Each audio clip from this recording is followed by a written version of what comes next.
नमस्कार, खबर सूत्र में आपका बहुत बहुत स्वागत है। मैं हूं आपके साथ भावना। चलिए रुक करते हैं खबरों की ओर। लखीमपुर खीरी से एक दिल दहला देने वाली घटना सामने आई है। एक व्यक्ति अपने नवजात बच्चे का खून से लथपथ शव लेकर कलेक्ट्रेट पहुंचा और निजी अस्पताल पर गंभीर लापरवाही का आरोप लगाया। कलेक्ट्रेट सभागार में उस वक्त अफरा तफरी मच गई जब मुख्यमंत्री डैशबोर्ड की बैठक चल रही थी और अचानक एक व्यक्ति हाथ में झोला लिए अंदर पहुंचा।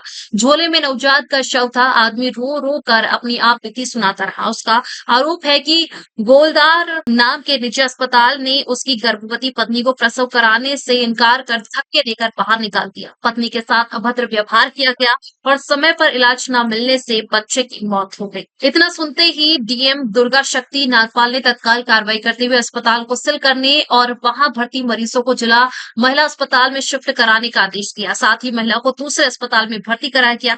डीएम ने पीड़िता के इलाज का खर्च खुद उठाने की घोषणा की और कहा, लापरवाही बर्दाश्त नहीं होगी। जिले का हर नागरिक मेरा परिवार है, उसके साथ अन्याय नहीं होने दिया जाएगा।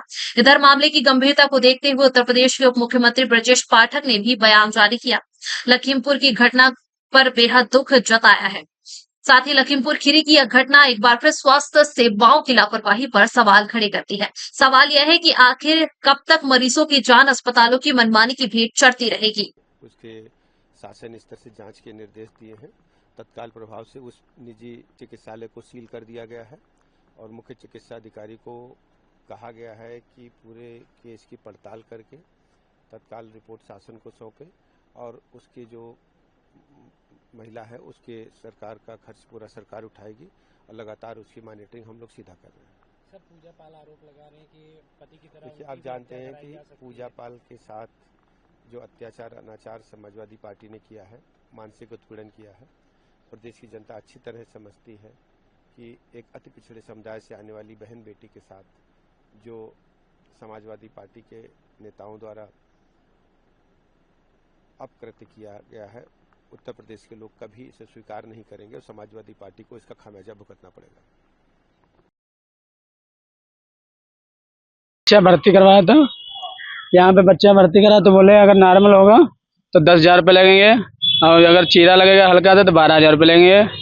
और जैसे जैसे मेरी घरवाली की तबीयत खराब होती रही ज़्यादा, ऐसे इनके लोगों को पैसे बढ़ते रहे धीरे धीरे।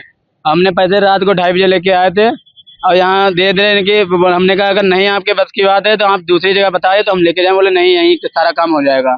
और जैसे जैसे दर्द होती रही, घरवाली का मरीज बढ़ती रही, ऐसे इनके पैसे बढ़ते रहे। और हमने कहा कर दीजिए आप पैसा इंतजाम करिए। बोले नहीं, पहले पैसे चाहिए, बाद को इंतजाम होगा।